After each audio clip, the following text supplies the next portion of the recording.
sa may Santa Maria and Look. Ngayon po nakakuha ko nung variegated para hindi na magalaw yung kanyang roots, no, mabuhay, ano, kasi sabi ko nga sa inyo, yung mga ganito pwede nang ibaon yung. Hello everyone, this is Sir Misunaw of Mini Dino Park and Eco Garden, and welcome back sa ating YouTube channel. And for today's video, ano ba gagawin natin? Propagation tayo ngayong araw na ito. Yung mga mahihilig dyan magpadami ng halaman, panoorin nyo po, baka meron kayo nito, no? Actually, meron tayo dating ginawang video about sa propagations ng ating Anthurium foliage. And ngayong araw na ito, ulitin natin yan kasi may mga nakuha kong buto ng Anthurium, tapos magre-repat tayo. Pakita ko rin sa inyo yung mga tanim natin dito sa ating garden yan, ano, na lumaking Anthurium, napakalaki ng dahon. Tapos yung mga updates dun sa mga dati kong nabili. Kung dati green lang yung ating pinropagate galing dun sa seeds, ngayon po nakakuha ko nung variegated. Kung naalala nyo yung last video natin, yan, nakakuha tayo, binigyan nung mga buto nung variegated, ano, na Anthurium foliage, and yun yung itatanim natin. Samahan nyo ako ngayong araw na to. Ready na kayo mga ka-MDP? Tutok lang po.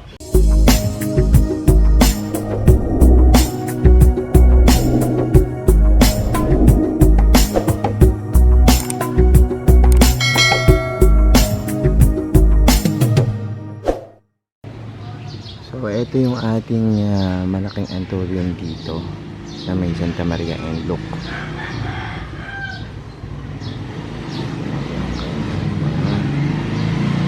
Buto. And yan o. Ganyan. Tapos meron na naman bago dito ang suliport. So ito naman yung tinanim natin, ano. Actually pag nakakuha kami ng buto, dito lang namin nilalagay. Nung nakaraan, doon tayo naglagay accidentally dahil nga walang laman, yung mga maliliit lang na seedlings na tumubo, tinabunan siya. Kaya nangyari, yan, ilan lang yung napatubo natin. Ito, yung babies, ganyan siya pag tumubo una, tapos eventually naging ganito, tapos lalaki na siya ng ganyan. So yun yung ating mga patubo. Ayan, ang dami nating mga butuli dito na nakaganyan. Ginagawa natin before, yan, pinipiga natin yun, lalabas yung pinakabuto. Meron yung gel dito, no? Tapos yun yung tinatanim natin dito sa lupa, nilulubog, or pwede naman ilubog nyo na at least, no? Kaya lang mas madali nating matutulungan yung ating mga buto, yung ating mga seeds na tumubo kapag pinipiga natin, kasi hindi na kailangang yan, hintayin na talagang mabulok, no? Pero mas successful kasi pag ginaganyan. Pero kung gusto nyo mabilisan, lubog nyo na lang, hintayin nyo ma-decompose yung nandoon na laman-laman niya dito sa may pinakabuto niya. And we're back mga ka-MDP. Yan, nakita nyo yung ating Anthurium foliage dyan sa Santa Maria, Bulacan, yung aking alaga dyan. And kasabayan nito yan, yan o, yung nasa background natin. Dito sa Giginto naman, sa Mini Dino Park and Eco Garden, malaki na rin, no? Kasi ito, nagbigay na rin sa akin yan ng mga buto na naitanim natin. At yan, bihirang-bihira minsan na nagtutuloy yung kanilang mga bulaklak, ano. Sa tingin ko, parang hindi siya napopollinate, ano. Kung maalala nyo, before nag-uwi ako dito ng ibang variety naman yan, pakita ko sa inyo. Sabi kasi nung binila natin before na talagang 100% pag lumaki makikita na yung mga variegations ng dahon. Ano, nag-variegate kaya? Tingnan natin, ano. Halika, bibigyan ko kayo ng updates. So ito naman po yung dito sa Giginto, ano. Ayan, nung tag-araw, yan, nagkaroon siya ng sira yung dahon niya, no? Kasi ito hindi naman maililipat kasi nasa waterfalls to. Ayan, ang laki na nung kanyang mga ugat, no? So ito rin, namumunga rin to at namumulaklak. Katulad nito, may umusbong na naman ang bulaklak.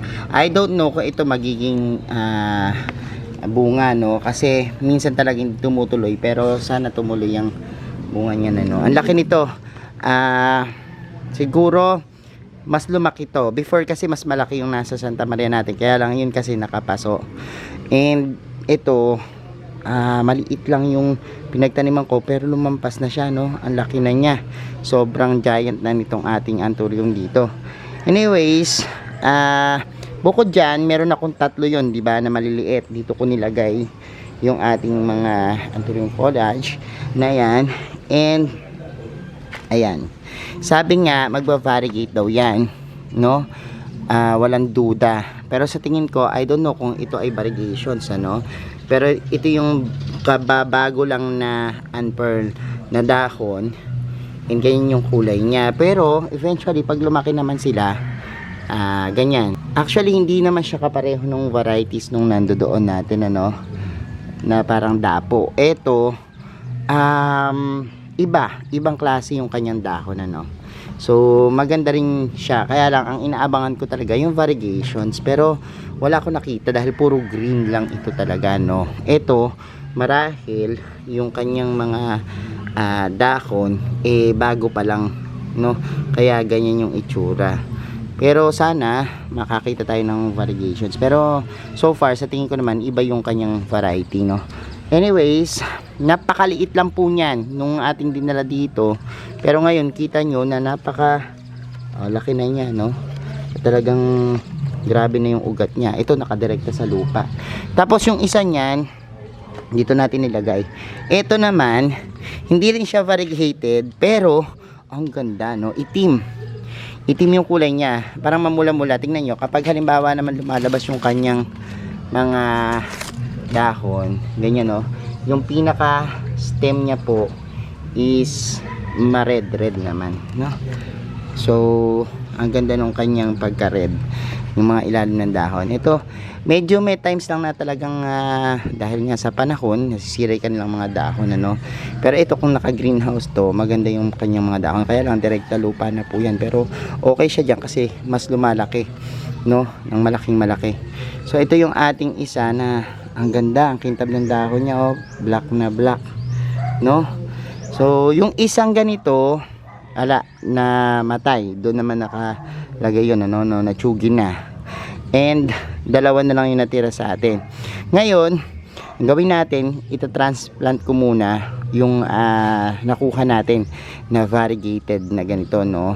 At ewan ko lang kung variegated, baka mamaya pag lumaki na naman, ano, walang variegations. Pero makikita mo naman talaga na mas hybrid yung kanyang variety kaysa dun sa normal na green lang, ano.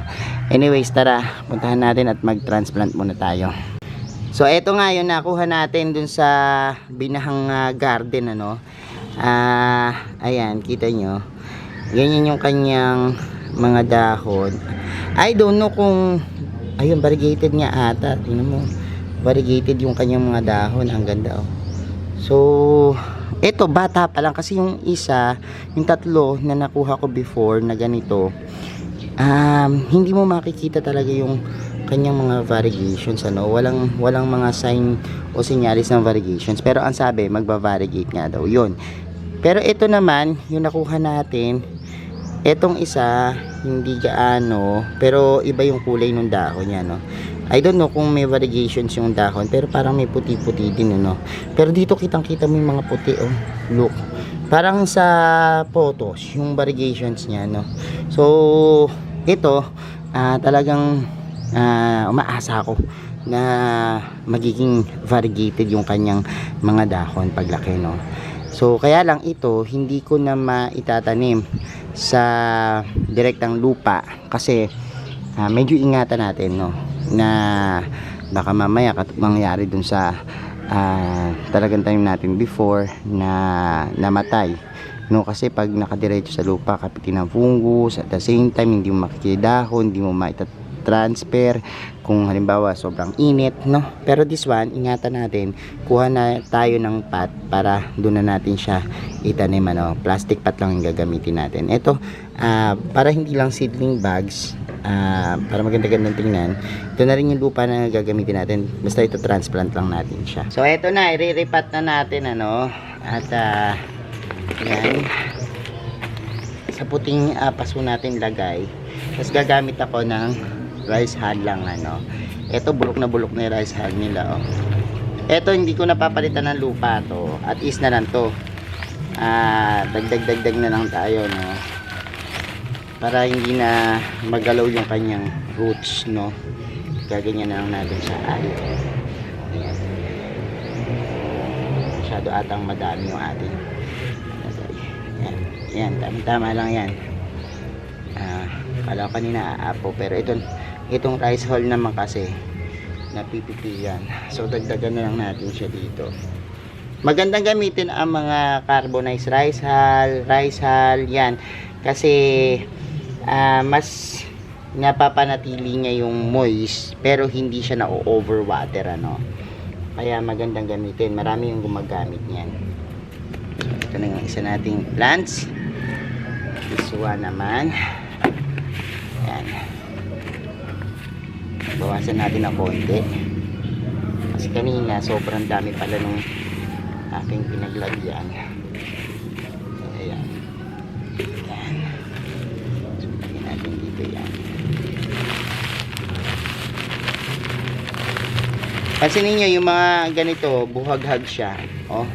Sobrang buhaghag. Kaya hindi talaga ma-overwater yung inyong mga plants kapag ito yung ginamit nyo, no. So sana ito magtuloy-tuloy yung paglaki, no. At matutuwa ako niyan. Yan. And last one, lagyan muna natin dito yung ating rice hull. Mamaya magagamit natin yan. So ito naman lagyan natin. So, yan. Sa mga nagta-transplant, mahirap kasi yung tinatawag na transplant shock, no, sa mga halaman. Kaya, ang pinapayo ko, kapag halimbawang mga ornamentals, para hindi nyo na maranasan yung tinatawag na plant shock na yan, huwag nyo nang galawin yung ugat, no? Kasi panibagong kapit na naman yan sa kanilang mga lupa, ano, medium, ano. Pero kung halimbawang ayan, ganyan lang, to-transfer nyo lang na ganyan, talagang makaka-survive yan at talagang hindi niya na mararanasan na mangulubot or malanta. Yan kasi minsan na-damage pa yung roots, no, kapag halimbawang ginagalaw natin yung ugat. Pero yan, no. So eto na yung mga na-transfer natin anthurium foliage. Ngayon naman there's more. Kunin naman natin yung ating itatanim from seeds, ano. Pakita ko sa inyo. So eto na yung buto na binigay sa atin, ano. Pinababa ko to kahapon pero hindi na natanggal sa plastic, ano. Tingnan natin. Ay, what happened? Ba't naging ganito? Gara, oh. Look, tingnan nyo. Nagkaroon siya ng parang mga sapot-sapot. Oh, ito kahapon nung inuwi natin, pulang-pula to, eh, no, yung mga ganyan, no. Parang yung mga buto niya kulay pula. Pero ngayon naging ganito. Bawal pala tong makulog. And kasi basa ito dahil nga galing sa baha. Basang-basa siya. And baka yun yung reason kung bakit naging ganito. Pero subukan pa rin natin, ano, na i-propagate. Kasi importante dito yung buto niya. So, ayun. Meron siyang buto, no. O, nakita nyo, meron siyang mga buto. Ayan. Yan, yun yung babaon natin dito. Ganyan yung ginawa ko before. And successful naman siya tumubo. Kaya lang, it so happen nga na natabunan ng lupa yung mga bagong tubo, ano. At marami-rami rin yun, sayang. Kaya lang, iyon, kulay green lang. Ito, diba? Maganda to dahil variegated. I hope sana ito talagang mabuhay, ano. Kasi sabi ko nga sa inyo, yung mga ganito pwede nang ibaon yung mga pula-pula, no. Pero ako pinipisa ko pa rin sila. Sayang kasi kapag ito hindi pumwede, sayang. Pero ang daming buto, oh. Look, ang ginagawa ko lang naman dati, ganito rin yung laman niya, yung merong ganitong buto. Siguro kung di natin to nakita kaagad, baka sakaling yan, mabulok na talaga siya, no? Pero at least nakita natin bago pa man tuluyang mabulok, ano. Pero pipiliin na lang natin at ganun din naman yan, mabubulok din naman yung pinaka bunga niya kapag nilagay dun sa ilalim ng lupa, ano.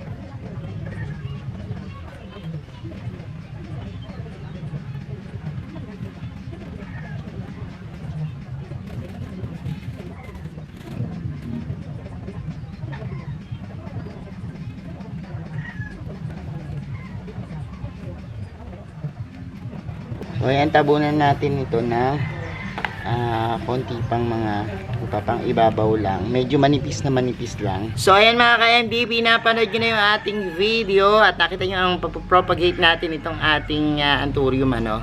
And salamat po sa inyong panonood.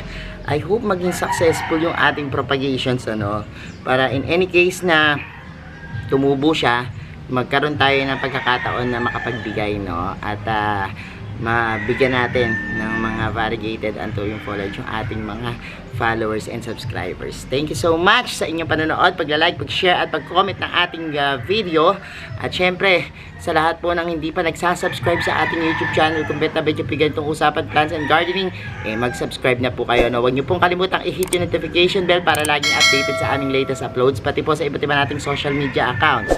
Sa ating TikTok, Instagram, Facebook pages, search na po Hermes Unaho or Mini Dino Park and Life Garden, makikita nyo na yan. Salamat ng maraming mga ka-MDP, and this is Hermes Unaho, nagsasabi sa inyo na happy planting. Bye!